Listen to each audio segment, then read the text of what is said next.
हाय नमस्कार मंडळी.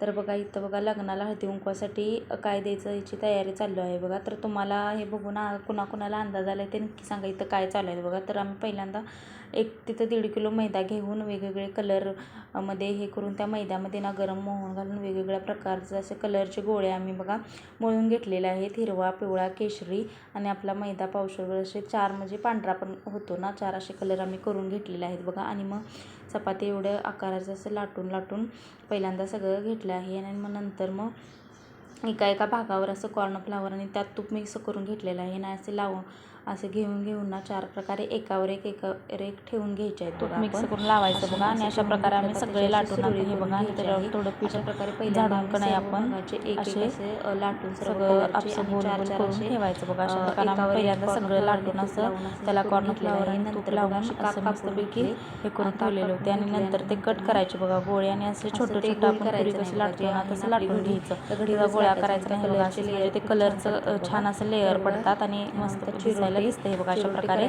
लाटून घेतलेलं आहे बघा. आणि मग त्याच्यासाठी गोडी साखर पण अशी बघा मिक्सरवर बारीक करून घेतलेले आहेत. आणि ही चिरोटे असे तळून घेतलेल्या चिरोट्यावर आपण अशी दोन्ही पण साईडनं साखर अशी भरपूर अशा प्रमाणात टाकायची, कारण आधी काय साखर नसते ना. अशा प्रकारे लेअर पण सुटतात चिरोट्याला मस्तपैकी.